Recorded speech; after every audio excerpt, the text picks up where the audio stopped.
Captain Jake Morrison gazed out at the crimson sunset from the colony ship New Dawn's observation window. 3,000 people had lived on the extraterrestrial planet Kepler 442b for the previous 50 years, but it was never truly home, but rather a blue marble whirling around a. Earth was home to a yellow star 300 light-years away, and the planet had been quiet for. Jake pushed his hand against the chilly metal wall within after 3 centuries. The harvests were deteriorating, and he was fighting for his people's survival one more day. Once more, the water recyclers needed components even though Dr. Lisa Hayes did her best to remediate the soil. Was unable to make, and worst of all, Vorak raiders were seen close to the outer. Amy arrived at the bridge after mining stations once more with Captain Morrison. The young woman had been their communications officer for 5 years, according to Stone's voice over the communications system. Since her parents passed away in the most recent Vorak attack when she was 23, she has been among the. She was competent at her job, but she was the youngest senior officer Jake had ever served with. Jake navigated the ship's cramped hallways. The New Dawn had been stunning when it departed. 2 centuries ago, Earth's orbital shipyards displayed signs of rust and age. The lights flickered on the walls where the atmospheric recyclers leaked since they were unable to be replaced. Power cells, extra parts kept everything together, and we hoped the bridge was.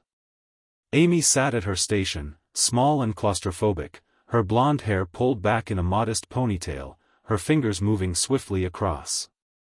Ben Parker, their chief engineer for the old control panels, was standing behind her. At her age, Amy had grown up on the spacecraft in the same way that she had grown up on Earth. "What's the situation?" Jake questioned Amy, turning to a story the elder colonists had told.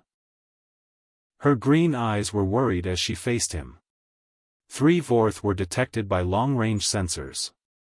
Jake's stomach dropped as he heard the ships going this way say, "They'll be here in 6 hours." The lizard-like aliens known as Vorak warriors were at least 3 ships. They lived for war and conquest, and they were 7 feet tall, clad in scales, and possessed claws that could cut through steel. Jake questioned Ben, "How many people do we have who can fight?" Humans were merely another species to enslave or murder. Examined his iPad, saying, "If we include everyone over 16, there may be 200, but the majority of them are engineers and farmers, not soldiers." Jake grudgingly agreed, acknowledging that humanity have been dispersed among dozens of worlds. Some colonies had been entirely destroyed when Earth went silent, while others had been. Some enslaved people, like theirs, had escaped by hiding and fleeing, but they were constantly running out of space. Jake called over the comm to conceal Dr. Hayes to the bridge. Lisa Hayes, a woman in her 40s with brown hair, showed in a short while later. Had been the colony's chief scientist since before Jake was born, and she was beginning to become gray. "Lisa, how are you?" was the only person aboard the spacecraft who recalled Earth before the stillness. She shook her head when Jake questioned, "The energy shields are defensive systems. The weapon systems require parts at 30% power that we don't have if 3 Vorthak. We won't last 10 minutes if ships attack us." Jake took a seat in the captain's chair, which was the identical chair his father had used. Had attempted to maintain this colony for 3 generations, starting with his grandpa. "What about the other human colonies?" Jake asked Amy, occasionally wondering if they were simply postponing the inevitable. Amy became pale when she said, "Any word from New Geneva or Freetown?" Freetown sent a distress signal 3 days ago after New Geneva ceased broadcasting 2 weeks ago, but nothing happened and the bridge collapsed. Everyone understood that silence indicated the Vorak were pursuing the last remaining human being. Colonies one by one, the galaxy would eventually run out of free humans. Jake turned to face his crew, who had put their trust in him to keep them alive, but he was at a loss for what to do. Their weaponry were unable to combat the Vorak spacecraft, and the New Dawn's engines were too ancient to outpace them. "There is just one alternative left to run," Captain Lisa remarked gently. Jake stared at her and asked what we could do to get to Earth. For a few while, the bridge was utterly silent. Ben spoke first, and no one else breathed. However, the planet has been silent for 300 years, and everyone knows it is dead, Lisa. We don't know that, we only know that they ceased communicating with us, she said, shaking her head. Amy returned to her console after seeing a change. I've been keeping an eye on the Sol system for. Lisa remarked, maybe they're just not there, even though there hasn't been any indication for 5 years. Conversing with anyone, perhaps they have a motive. Jake considered it, and it was. It's true that no one quite understood what had occurred to Earth 3 centuries ago, when all forms of communication had simply halted the arrival of quantum communication and the large ships that transported trade between worlds. Earth had become a mystery, and the networks that united human space had gone dark. Humanity had been declared extinct by the Galactic Council, which was controlled by the Vorak Empire and the crystal creatures known as Zephyrians. The few remaining human colonies were viewed as irrelevant as they split up human space among themselves. Remains of an extinct creature, but what if Earth was still alive? Was still alive and merely remaining silent for some reason, how would? Jake even contacted them, asking Lisa to come to Amy's station. The outdated quantum transmitters that were intended to reach any location in human space are still in use, if Earth is. Ben noted, if Earth is dead, we waste power we can't afford. They would hear us. Jake got up and made his way back to the window outside the alien sun for observation. In a few hours, Vorak began painting the sky in various tones of orange and red. After 300 years of human history, ships would arrive and his people would either perish or become slaves. Unless Earth was still out there or Jake's home was still waiting, the struggle in this region of the galaxy would come to an end. Amy Stone's hands crossed as he turned back to his crew to send the message.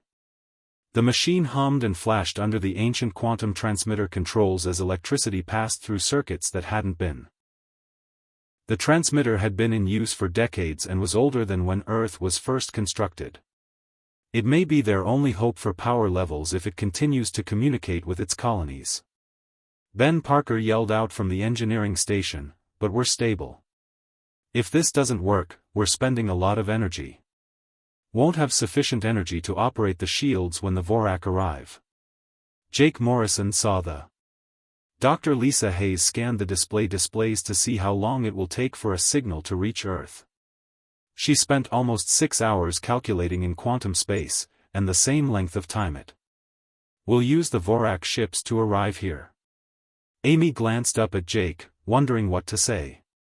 Jake paused to consider what he should say to a world that had been silent for 300 years. Keep it simple, even if you don't know who's listening, he said, adding, last, tell them who we. When we told them we needed assistance, Amy nodded and started typing a brief note. And direct, we are the final humans on board the human colony ship New Dawn, which is calling Earth. The Vorak Empire is attacking us, free humans in the Kepler system, if we need assistance, so if anyone is listening, please reply. She hit the send button. As the message raced across time and space toward the button, the quantum transmitter's LEDs blazed a vivid blue. Amy added in a hushed voice that the Sol system was operating at unthinkable rates. At this point, all they could waited, and as the hours went by, Jake made a slow effort to get his guys ready for the impending assault, but everyone was aware that the Vorak ship's shields were too ancient and their armaments were too feeble. Ben worked feverishly to strengthen their defensive systems with every minute that went by, and I was able to gain. He claimed that the shields had up to 40% power, but that's the best I can do with the components we have. Lisa oversaw the ship's evacuation of its most dangerous sections. Deep under the New Dawn's hull, the oldest colonists and children were sent to the safest areas, although Jake was aware that nowhere would be safe if the Vorak broke through their barriers, yet Amy never abandoned her station. She continued to keep an eye on the quantum receivers in the vain hope that Earth would respond to the prolonged silence, which was only interrupted by the constant beeping of the 5 hours after the enemy spacecraft broadcast their message, everything was tracked by long-range sensors. Amy's console suddenly burst into lights and noises, and alarms started to beep all over the. Amy said, "Captain, when the quantum receiver picked up something enormous and unattainable. Opacity, the extraterrestrial SH.